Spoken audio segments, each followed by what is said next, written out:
Thank you, Martin, for that. Charlotte is actually having a bit of a problem technically at the moment, which we're trying to solve. So let me introduce myself and say that I'm Stephen Kidd. I'm one of the professional advisors in the Rights Respecting Schools team.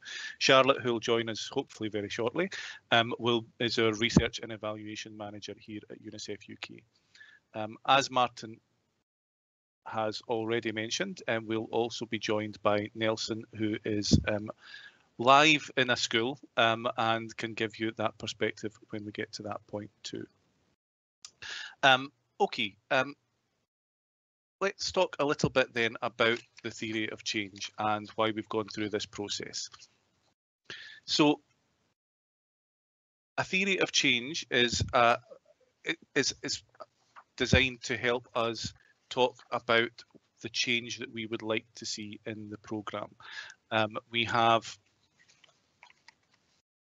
excuse me a wee second, sorry, I'm just reflecting on notes here. It maps the pathway through an intervention to the different levels of changes that the programme intends to lead to. The diagram's accompanied by a narrative that explains what's showing and which we have presented in a supporting booklet. It's a key strategic document for a programme, but it's also a very useful process to go through to understand and articulate changes in a social intervention. They can be used in various ways. It's about clarifying and affirming shared understanding about a programme. The process of developing a theory of change is about making implicit views and assumptions explicit and reaching a consensus, developing a shared understanding of the vision for change. It helps us with programme design and learning. It ensures that the programme design is based on logical, realistic pathways to change. There are communications. It is a useful document to communicate to partners and to stakeholders. So in an RRSA context, we can articulate a complex whole school change process in one page centred on children. And finally, monitoring and evaluation, and this is a very important one. It helps us to design our monitoring and evaluation, for example, to measure if a programme is doing what we intend it to do and to understand how we vary from those intentions. A theory of change helps to identify indicators from success. Thank you, Stephen. Hopefully you can hear me now. I'm really sorry about my Teams issues this morning. So I will just pick up on from what Stephen said around what theory of change is, and just moving on to why did we do this project.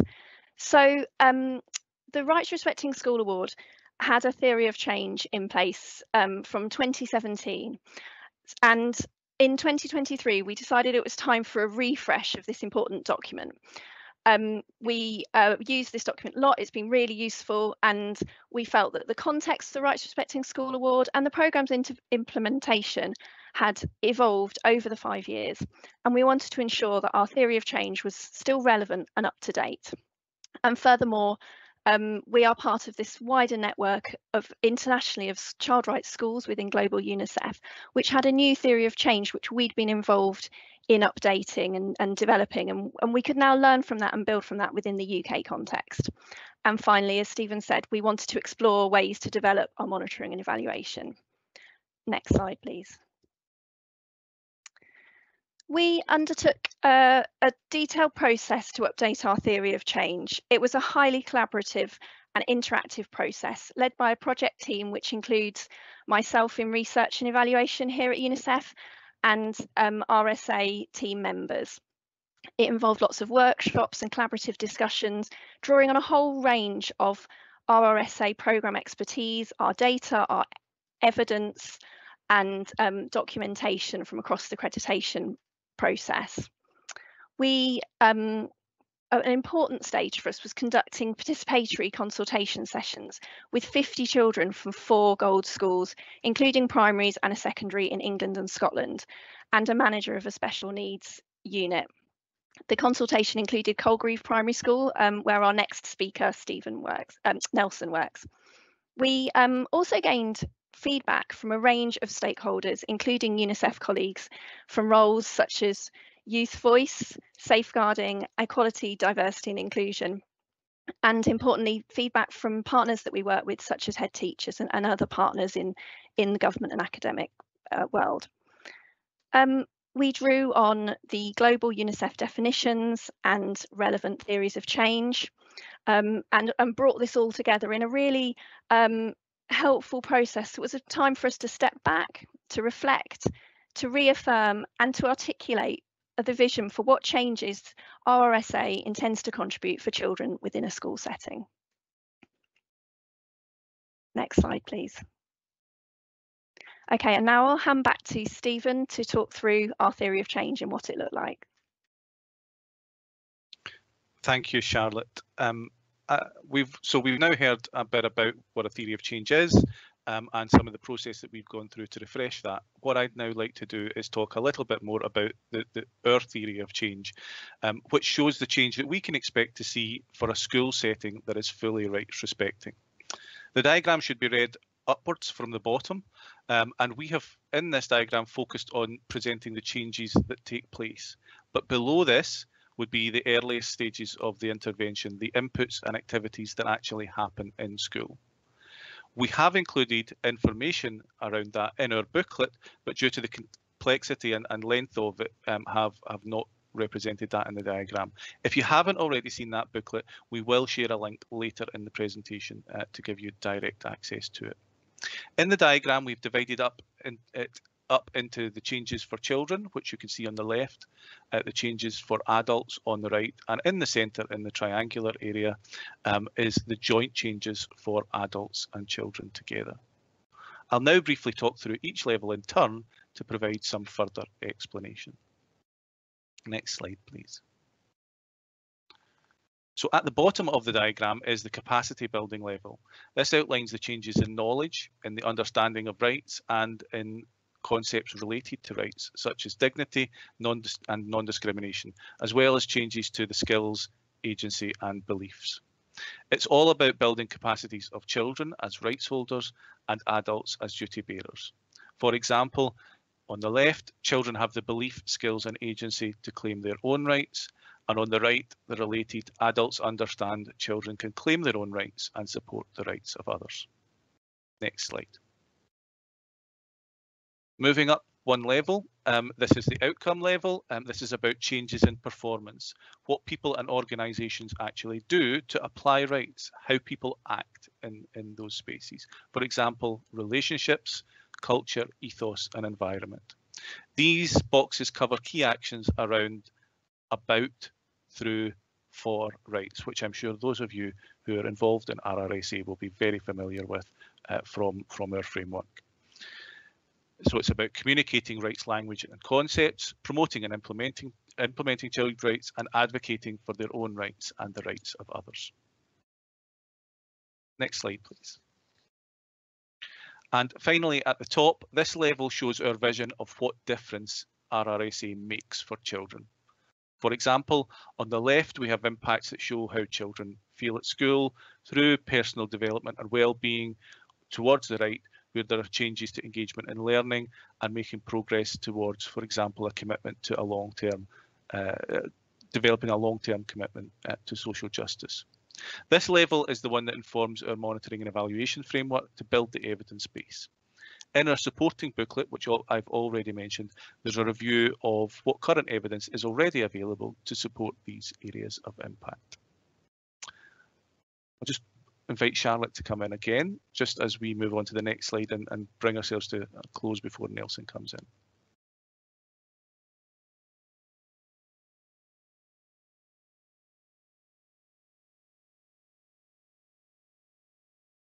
Thank you, Stephen. So what next for our theory of change? So we're going to continue working and building on our theory of change within UNICEF UK. At the moment, we're working on a child-friendly version. So our current version is more of an adult-facing document. So we're working on a much more visual, colourful version that can be communicated with and used with children.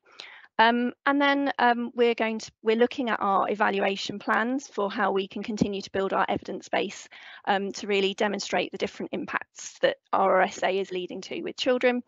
And we're looking at exploring nested theories of change. So taking a specific topic and looking at how the theory of change can be illustrated through those specific areas, such as inclusion and belonging, and digging into the theory of change in those different areas.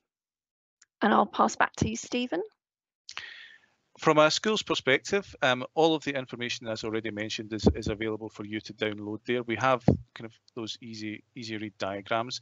But so as you're looking, I'd invite you to consider how those impacts connect to your own settings improvement priorities, to your vision and values. I'm sure those of you already in a rights respecting school will see some very strong connections.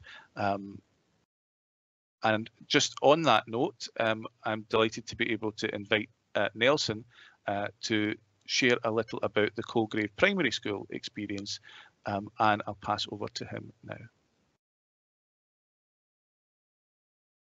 Hi everyone, good morning.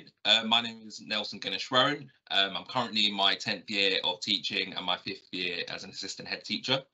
In my role, I serve as the designated safeguarding lead, the behaviour lead, the senior mental health lead, and I lead on rights respecting schools. In 2014, we started our journey of becoming a rights respecting school. And I've been deeply involved in promoting the rights respecting schools programme, which I'm obviously incredibly passionate about. And I feel like as a school, we share that same passion. I truly admire the core principles of rights respecting schools and the impactful work UNICEF does for children worldwide.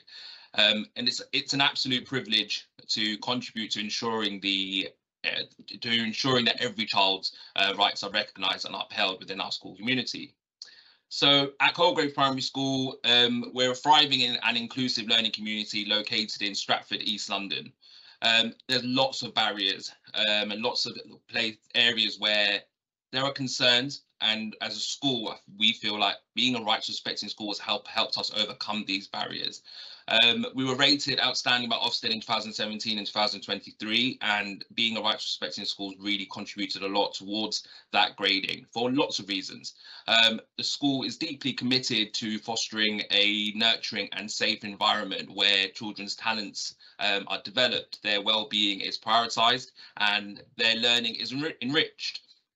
With a strong focus on diversity, inclusion, and holistic development, Colgrave celebrates the unique abilities and backgrounds of every pupil.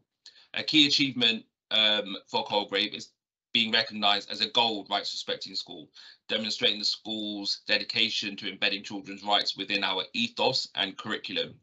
The Rights Respecting Schools programme has been at the heart of our school for now nearly over a decade, and helping children to understand and respect their own rights and the rights of others. In addition to its focus on children's rights, Colgrave places a strong emphasis on safeguarding and mental health and social emotional learning, ensuring that pupils not only achieve academically, but also thrive as well-rounded individuals who are prepared for life beyond school. And I think that's a message shared starting from our head teacher herself, who truly believes in looking at the whole child. Next slide, please. So at Colgrave, we have a group called Colgrave. And Colgrave is our rights respecting schools and wellbeing steering group, consisting of Key Stage 2 pupils who have applied to promote positive behaviour, mental health and children's rights. This is a dedicated group who collaborates closely with school leadership to foster an inclusive environment that champions respect and understanding among all students. By engaging in various initiatives, Colgrave empowers children to take an active role in advocating for their rights and well-being, reinforcing the school's commitment to the principles of the Rights Respecting Schools framework. Next slide, please. So with rights respecting schools, as any school should, we need to look at what is the purpose, what's the point? And we obviously look at impact. We work towards achieving positive impact through a comprehensive approach that includes robust safeguarding practices, a strong ethos and clear policies. We foster a supportive environment using inclusive language and pastoral care. Very proud of our pastoral team at Colgrave, ensuring every child's voice is heard through the school council. that's also a key part of our school. And our regular assemblies promote shared values and community spirit, while our commitment to sustainability enhances students' understanding of their responsibilities to the world.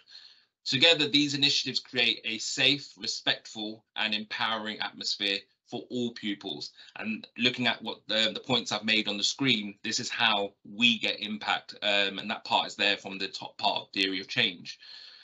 Next slide, please. So at Colgrave, children learn their rights are inherent, universal, unconditional, inalienable, and indivisible.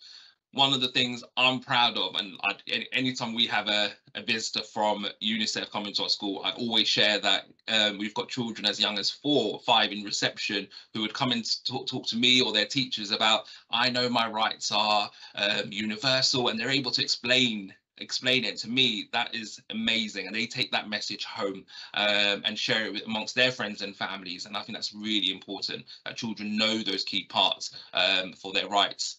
This understanding leads to positive outcomes within our school community, including improved self-esteem, increased respect for others, a great sense of security, enhanced academic performance, and a deeper appreciation for diversity. By integrating children's rights into our ethos and curriculum, we strive to create a nurturing, inclusive environment where every child feels respected, valued, and empowered to reach their full potential. Next slide, please. So I'd like to highlight here how we embed children's rights and the sustainable development goals at Colgrave through our selection of books. This is one of the ways we embed children's rights.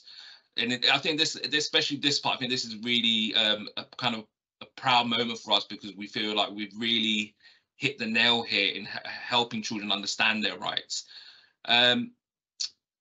We're collaborating closely with the English Lead. We've curated a diverse range of literature that reflects key themes such as diversity, inclusion, and LGBTQ plus perspectives. Our collection also features authors from around the world and encompasses a variety of religious and non-religious views.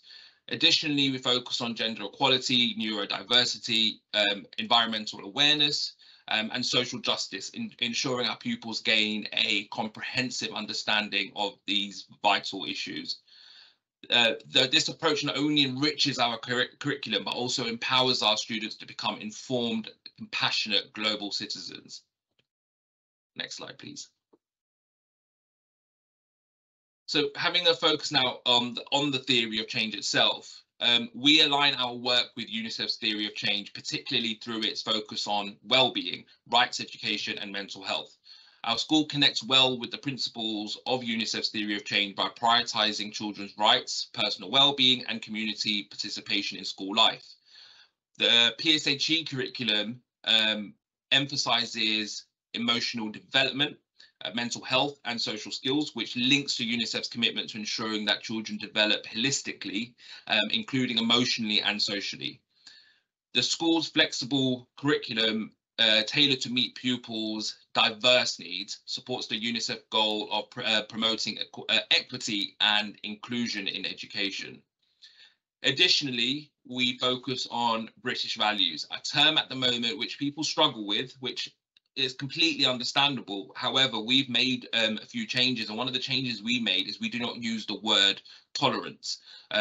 We use acceptance, and the children are able to explain why. And I think that's deeply valued and appreciated by our families and our community as well, the change we made there as a school. We also focus on, obviously, safeguarding and preparing pupils for global citizenship, which echoes UNICEF's approach to fostering children's understanding of rights and responsibilities within our diverse society. Next slide, please. So the children were very fortunate and very lucky. They were able to visit UNICEF in Stratford, and they were looking at the theory of change. And one of the things we wanted the children to focus on is how can we make this theory of change child friendly.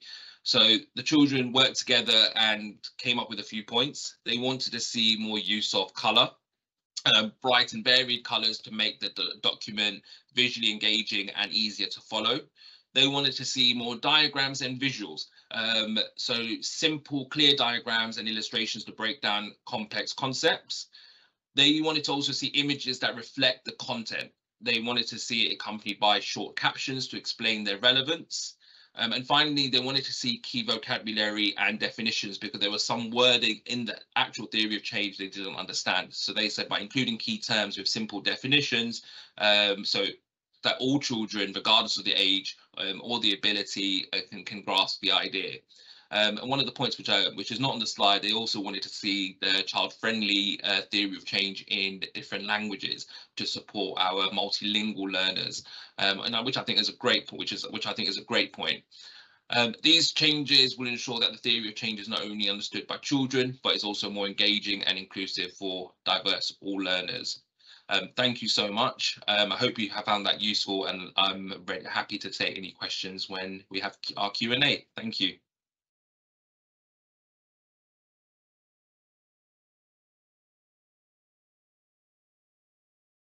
Thank you, everybody. My name is Jerry McMurtry. I'm one of the senior professional advisors, and I am one of the people moderating the Q&A. I have a few questions for you all. So Charlotte, this one I think is aimed for you.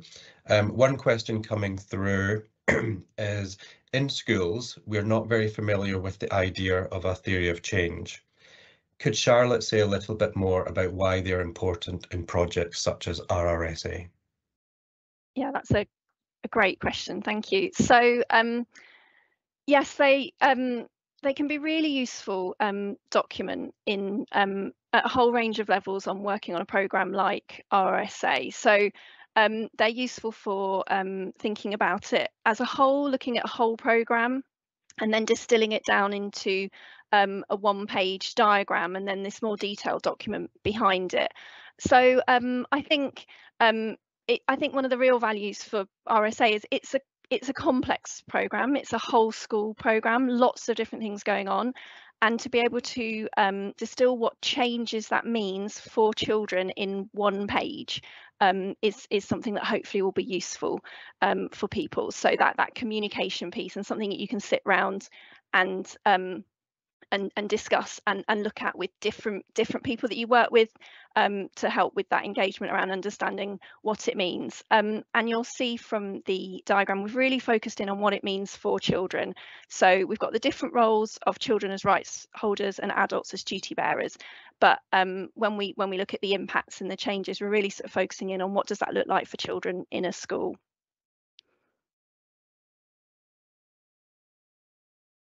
Brilliant, thanks, Charlotte.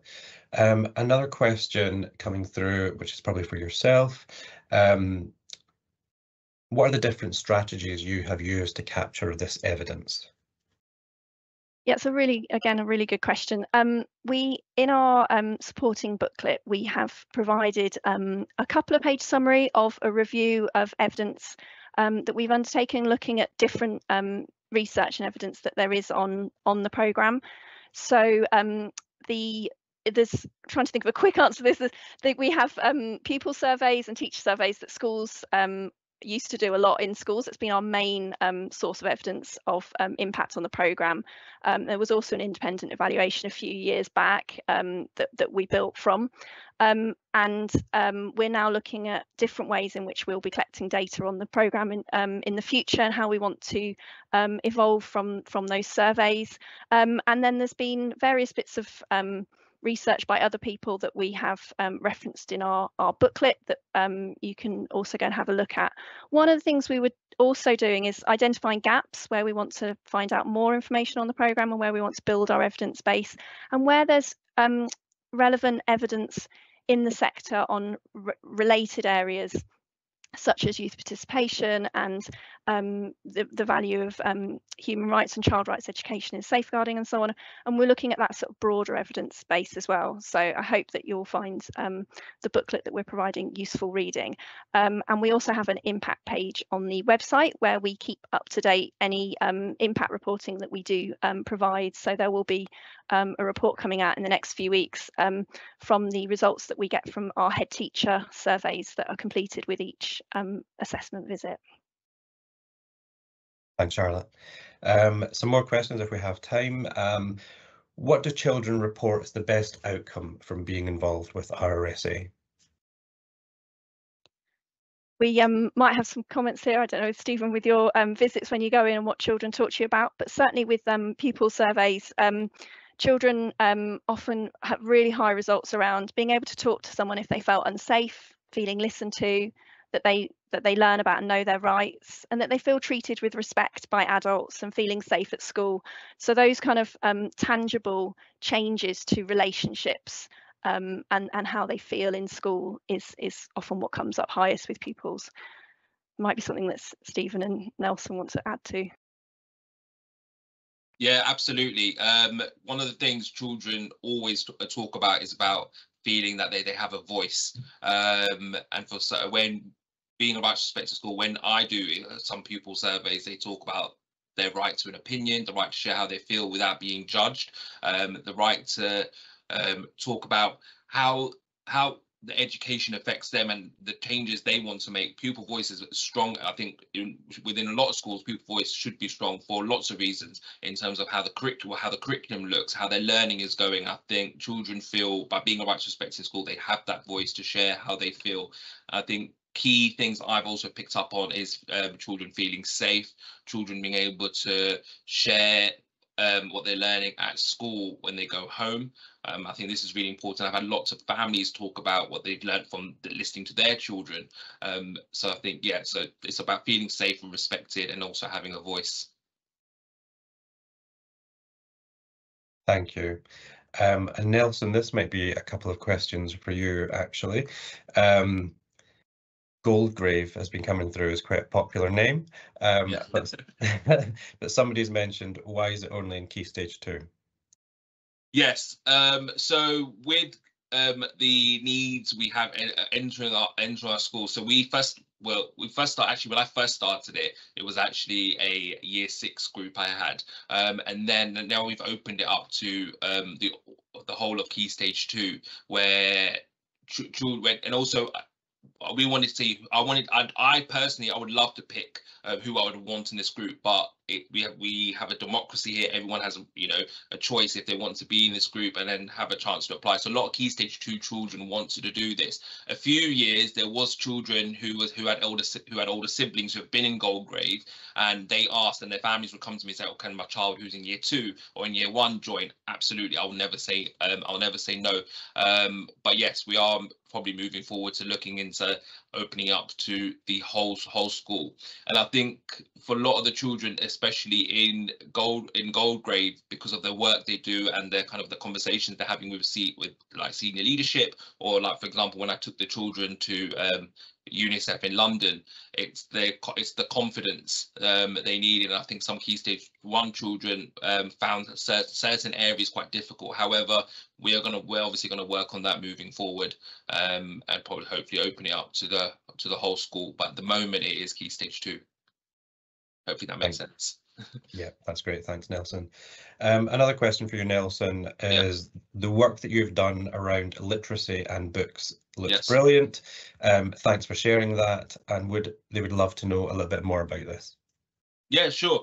So through Pupil Voice, a few years ago, a lot of the children discussed about the books they had in their class libraries, and also the books they were reading during English lessons or their reading lessons. And a lot of the children felt like they couldn't relate to sometimes the characters or the authors. And for us, that was a huge change we had to make, because we want children to know authors and characters from different backgrounds, diverse backgrounds, etc. And so we looked at the material with lots of, respectfully speaking, we obviously people like David Walliams, great authors, but there's more to reading than those classic authors you see a lot. So we really looked into authors from around the world, books from around the world with different messages, and then incorporated it into our curriculum. So we didn't want to make it tokenistic, where we had, you know, here are some diverse books, put it into your book corner, etc. We actually wanted it threaded through our curriculum, through our English curriculum, so it was compulsory that this was taught. And it was really important. And children, when we did pupil voice again, children were able to list characters or list authors who they felt they connected to, purely because they were able to see either themselves or people who look similar to them. And I think that was really important. It's like, it's looking at a month, like at the moment it's Black History Month. We don't want, I'm sure lots of other schools do the same, we don't want Black History to be a month. It should be just threaded throughout our curriculum, and children should feel that this is just part of the norm. We're now, just during this month, we emphasize it. We really look at the history behind it. And then, yeah, so, but that has to be through our curriculum. We want to move away as much as we can from any kind of tokenistic or any type of gimmicks. It has to be part of our ethos, part of our curriculum, and that's why the books had to be changed in literacy. Excellent, thanks very much. And on the UNICEF RRSA website, we have some information about literacy and rights, so we'll share that at some point this morning. Just before I move on to the next question, I know I've popped it in the chat a few times, but for anybody who is unable to find the Q&A chat, it's at the top right of the screen and it's purple. So hopefully we're getting lots of questions coming through, so I think people are able to see it. A question that might be useful for Stephen to answer actually is going back to the theory of change. Will the new theory of change have any impact on the school's accreditation or the accreditation process? Thanks, Jerry. So the two things are related, but this isn't about changing the outcomes of our framework. It's interesting, if I can, I'll circle back to an earlier question about what children and young people think are the biggest impacts of RRSA, because that was really the starting point for our whole consultation process. When we went into schools, that's effectively what we asked, is what difference do you think RRSA is making in your school? And we started with a whole range of statements and some blank pages too, and tried to get children and young people to rank those, which was probably the most difficult part of the exercise. People were very complimentary about all the things that RRSA does. They could see the difference it was making in their school on everything from kind of ownership of learning through kind of the culture of respect that permeated in their schools. So the impacts that we have arrived at as part of the theory of change have absolutely been influenced by the views of children and young people. So in terms of what they think are the most important things, you can see them written across the top level of that diagram. Those are things that are coming directly from children and young people, alongside all of that other evidence that Charlotte has mentioned that we have gathered as part of this process too. So our impacts tell us about the change that the programme is delivering. The framework and the outcomes that we have within that are almost the bits that sit below that I mentioned earlier in the presentation as well. Those are the things that we need to do to make sure that we are delivering on that change. So it's not something that you are going to be assessed against if we are coming out to visit the school at silver or gold. But it is nice perhaps for you to think about how these impacts are connecting to what you are striving to achieve as part of your rights respecting journey. Thanks very much, Stephen. And there are a couple of questions that maybe, Stephen, you might be able to answer as well. Just some questions around embedding rights in early years, working with children with special education needs and making sure that they're able to be involved in the process. I will pop some of our resources on the website to share, but I wonder if you would like to kind of have a little conversation around that. Yes, certainly. So, and specifically around the theory of change, one of the things that we are planning is a more child-friendly version of that. which will be coming down the pipeline. But in terms of kind of more resources, when it comes to rights respected schools generally, the key thing is that we are very flexible for the context that you are in. So our expectations flex to fit the setting. So you know, we have a whole range of resources designed to help children with whether those are with additional needs or in the early years setting, designed to help them to engage with RRSA, but we are also mindful of our expectations. So when it comes to assessment, you know, we expect different things from an early years setting than we would from a senior secondary. So please bear that in mind. Don't let anything that you read, and you know, don't be put off by what it says in front of you. You know, always bear in mind there is usually a sentence alongside all of those things that say we are flexible for context, and it's absolutely true. Thanks very much, Stephen. I think that's all the questions for you all, and we're a couple of minutes over time. So on to our next session, if that's okay. Yeah.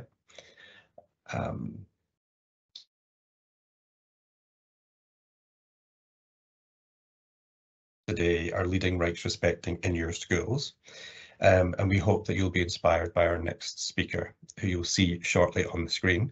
Dr. Colgrave has spent his entire career teaching and leading schools in East London and is currently Executive Head Learning Leader of 2 large primary schools. He has been a head teacher of 3 different schools, and his first action in each school has been around implementing UNICEF UK RRSA, the Rights Respecting School Award. So as usual, when Dr. Colgrave is speaking, please pop questions in the chat, and we will ask questions at the very end. Over to you. Well, thank you very much. Very